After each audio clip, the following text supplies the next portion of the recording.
What's up, humans, and welcome to a new Psicoactivo. Happy Tuesday, everybody. Okay, so something happened that I want to talk to you guys about. It's just a picture, but I think it's a really interesting one, and we might get something that people have been asking for a while.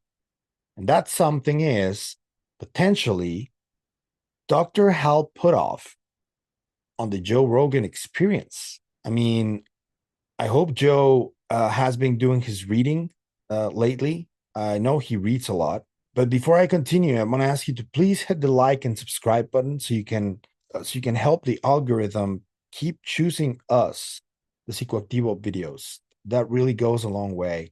If you like what I talk to you about, if you don't, if you find it funny, dumb, whatever, just be respectful. You can leave comments. I try to be there, try to like every single one of them, and I try to respond to a lot of them. It's getting increasingly more difficult to do that, but I'll keep trying to do it every day. I hope I don't get too overwhelmed. Or maybe I do want to get overwhelmed. Who knows? But yeah, share in every platform. We're also you can also become a member on YouTube, and we're on the KGRA feeds on every feed and the website. Links in the description. And if you want to support the channel in any other way, there's a bunch of links too where you can support in other ways. Thank you for the support always. Joe Rogan was recently has been talking about how he's reading a bunch of Jacques Vallee books, and he said that he's read like three or maybe two, and that he's like riveted by them. So it's no surprise that he just appeared on a picture having dinner with Jacques Vallee, Dr. Hal Puthoff, and then the one who posted it is journalist and podcaster Chissy Newton, who has her wonderful podcast, Rebelliously Curious. I'm going to leave links to that too. She's been like making a lot of waves because she's a really good journalist and she's really knowledgeable. One of the videos that I enjoyed the most from her feed was when she was talking about autism and how it's really misunderstood by people. And I really love that video. I am going to have her on the show in April. We had to reschedule because she's the one who's been helping Dr. Jacques Vallee getting back to the circuit to do podcasts because of his new book, The Forbidden Science, Volume 6. And she's been really busy, as has Dr. Jacques Vallee. We know that last weekend there was this premiere at South by Southwest in Austin, and Joe Rogan lives there too. So it's only normal that being a UFO nut like us, Joe would try to like get together with some of these big names in ufology, and that's exactly what he's doing. And I don't know if there's going to be an interview with either Dr. Hal Puthoff or Dr. Jacques Vallee. There were other folks there. This is what Chrissy Newton wrote. She wrote, I hosted my first UAP dinner in Austin, bringing together top minds in UAP research. Honored to have Joe Rogan with us, along with Hal Puthoff, Jacques Vallee, Robert Powell, Dan McClure, and Josh Dubin. We explored UAP history while sharing insights with Joe on the UFO landscape. And then Mr. Robert Powell responded, and he revealed something really interesting about who else was in there, because there were another three people in there that weren't part of the picture, but they were part of the dinner. Robert Powell wrote, Jay Stratton, his wife, Michelle, and the director of the Age of Disclosure, Dan Farah, joined us later. It made for a great dinner. Many thanks to Chrissy for putting this together. With two Canadians in the mix, we even discussed tariffs. That was a good one. So Dan Farah was also speaking to Joe Rogan potentially. And given that the documentary is already out, it's also a no-brainer for Joe to get Dan on the show and talk about everything. I think that's exciting because whether you like Joe or not, there's a lot of people that think that he is extremely Republican now, and you know, all that stuff. I'm not gonna defend Joe Rogan here. He can defend her for himself. All I care about really is his platform. He currently has one of the biggest platforms in the world. If you guys remember during the 90s, late 90s, early 2000s, there was Howard Stern. He was the king of all media. That's what they called him. He became like a cultural phenomenon. They even did a movie about him and about his exploits.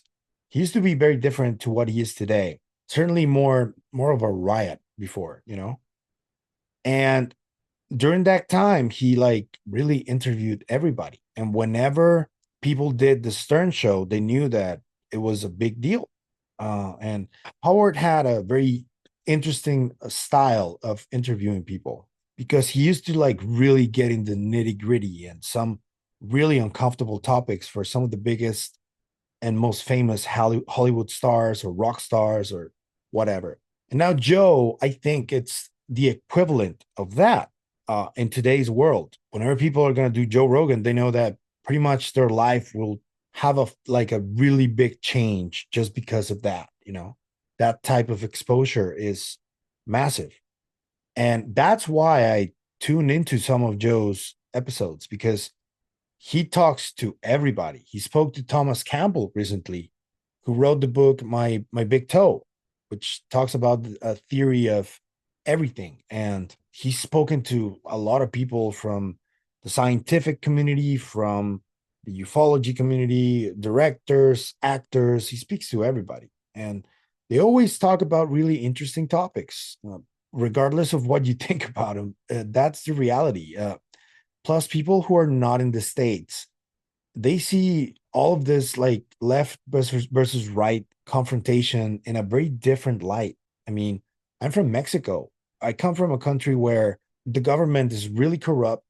We have a really bad problem with crime. Depending on which city you're in, it's a different type of crime.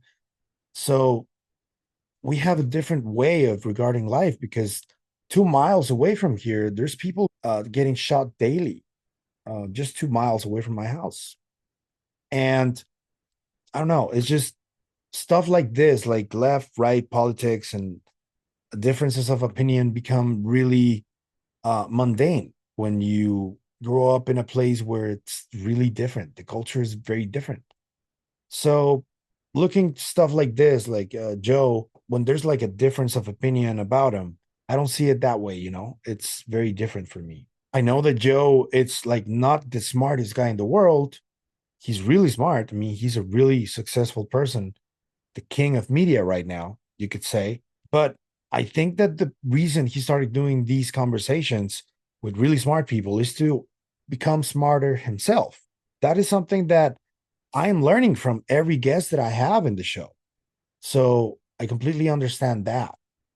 And in terms of this, if he gets to interview Dan Farah, if he gets to interview Dr. Jacques Vallee again, if he gets to interview Dr. Hal Puthoff, so be it. I want to hear them talk about everything. And it's a good idea right now that Joe is reading more on the topic, especially from Vallee.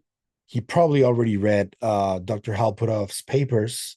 It's better that Joe is better informed about his guests and this time around if he gets to interview them because the conversation is going to be richer and more it's going to have a different type of flow, and we're going to learn a lot of new stuff because Joe does ask some good questions though. I'm happy just for Chrissy because she's like really making things happen. She also shared images of her having meetings with Dr. Vallee in his house, so that's really cool.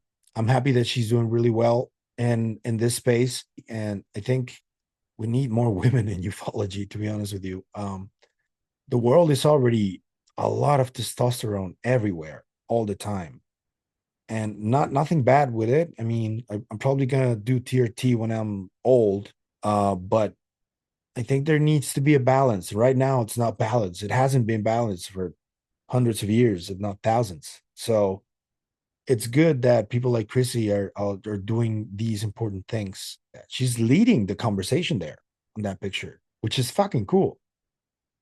So kudos, Chrissy. Awesome. What do you guys think about this dinner that happened right after the Age of Disclosure premiere in Austin, Texas?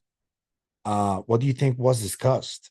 Who do you think Joe Rogan is going to have first on his show as new guests? Dan Farah or Dr. Hal Puthoff, or maybe both? Or maybe a podcast with Puthoff and Vallee at the same time. That'd be cool. Because the last time Vallee was on the show, he was with James Fox. And I could notice that Joe was really frustrated because he couldn't like get anything out of Jacques. And he does get a little cryptic sometimes when he speaks, but you gotta like learn his flow of conversation and learn to ask him the right questions. For example, James Yandoli and Vinny Adams and people like Andy from That UFO podcast, they asked some really good questions. I'm gonna leave links in the description as well, so you guys can check it out. Maybe Joe should study them a little bit to get prepared. I don't know. But what do you guys think about this? What do you guys think the impact of Age of Disclosure will be, especially with all the media attention that it's getting? Because today I just got another review from motionpictures.org and another one from Newsweek. That's pretty big. So clearly, this wants to get to the wider possible audience. So let's see how it goes. That's it for me today. Leave me your comments and everything you want to tell me about this. I'll be reading and trying to respond to a lot. But that's it for me today. I'll see you guys in the next one. And remember, stay curious. Bye.